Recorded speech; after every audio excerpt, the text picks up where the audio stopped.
യൗമുൽ ആഖിറിനെ കുറിച്ച് ധാരാളം പഠിക്കാനുണ്ട്. ഖബറിൽ നിന്ന് എഴുന്നേറ്റ് വരുന്ന സമയത്ത് നമ്മൾ ഏത് ടീമിലാ പോകേണ്ടത്, ഏത് വിഭാഗത്തിലാ നമ്മൾ മുന്നോട്ട് പോകേണ്ടത്? വ്യത്യസ്ത വിഭാഗങ്ങളുണ്ടോ? ഉണ്ട്. വളരെ അധികം ചീപ്പായ രൂപത്തിൽ വ്യത്യസ്ത ശിക്ഷകൾ അല്ലാഹു നൽകിയിട്ട് മുസ്ലിങ്ങളിൽപ്പെട്ട 10 വിഭാഗങ്ങൾ കോലം മാറി പോകുന്നവരുണ്ട്. 1, 2 അല്ല, 10 വിഭാഗങ്ങൾ. അവരെ കൂട്ടത്തിൽ ഒന്നിനും മെമ്പർഷിപ്പ് എടുക്കാൻ പാടില്ല, ആണും പെണ്ണും എടുക്കാൻ പാടില്ല. മുസ്ലിങ്ങളിൽപ്പെട്ടവരാണ് അവര്.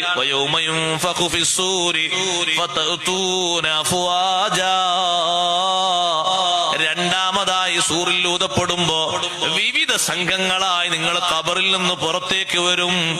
ആ ഖബറിൽ നിന്ന് പുറത്തേക്ക് വരുന്നവരിൽ കൈകാലുകൾ ഛേദിക്കപ്പെട്ടവരുണ്ട്, കാലുമേലെയും തലക്കീമേലായിട്ട് മറിക്കപ്പെട്ടവരുണ്ട്, നാവിങ്ങോട്ട് മാറിലേക്ക് തൂങ്ങിയിട്ട് ദുർഗന്ധ ജലം വമിക്കുന്നവരുണ്ട്, മനുഷ്യന്റെ കോലം മാറിയിട്ട് പന്നിയായി മാറിയവരുണ്ട്, നായയായി മാറിയവരുണ്ട്, മനുഷ്യന്റെ രൂപത്തിൽ തന്നെ നല്ല കണ്ണോടെ നടന്നിരുന്നവര് അവിടെ കണ്ണിന് കാഴ്ച പോയവരുണ്ട്. ഇവിടെ കണ്ണിന് കാഴ്ചന്റെ കുറവുണ്ടായിരുന്നില്ല, ഇവിടെ അവര് നല്ല അന്ധന്മാരല്ല, നല്ല കാഴ്ചയുള്ളവരാണ്.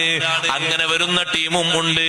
ഈ ടീമുകളിലൊന്നും പെടാതിരിക്കണമെങ്കിൽ അവരാരാണെന്ന് സഹോദരന്മാരെ പഠിച്ചിരിക്കണം, അറിഞ്ഞിരിക്കണം.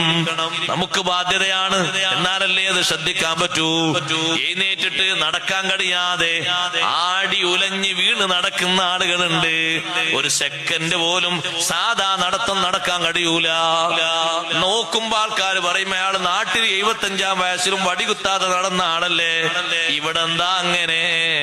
ചുറ്റും കൂടി നിൽക്കുന്ന മലക്കുകൾ ഒരു പക്ഷേ മറുപടി പറഞ്ഞു തന്നേക്കും, ഒന്നുമല്ല, ആക്കിലു സുഹ്തി വൽ ഹറാം വആക്കിലു റിബാ. ഒരു സ്ഥലം വിറ്റിട്ട് ഒരു 10 ലക്ഷം കയ്യിൽ ഡെപ്പോസിറ്റ് വന്നപ്പോ ഇത് മക്കൾക്കൊക്കെ വീതം വെച്ച് കൊടുക്കുകയാണെങ്കിൽ അവർക്ക് സന്തോഷാണ്. അവർക്കൊക്കെ ഓരോരുത്തർക്കും ഒരു സഹായത്തിന് കൊടുക്കുകയാണെങ്കിൽ വലിയ വകുപ്പാണ്. പക്ഷെ അതങ്ങ് പോയി പോകൂലേ, നികുതി ഡെപ്പോസിറ്റിനിട്ടു.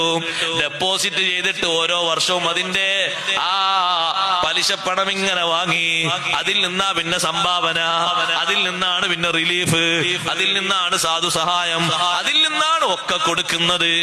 ആ തലത്തിലാണ് ജീവിച്ചത്. അതിൽ നിന്നാണ് ഭക്ഷണം കഴിച്ചതും, അതിൽ നിന്നാണ് ചായ കുടിച്ചതും. അങ്ങനെ അതും തിന്ന് ജീവിച്ച് നടന്ന ആളുകൾ അവരെങ്ങനെ വീഴുന്നു? അന്തസ്സോടെ നടക്കാൻ കഴിയില്ല. അപ്പോഴാണ് നാട്ടിൽ ജീവിച്ച ഇതേറ്റ് ബന്ധമൊന്നുമില്ലാത്ത പാവങ്ങളിൽ പാവമായ ഫക്കീറായ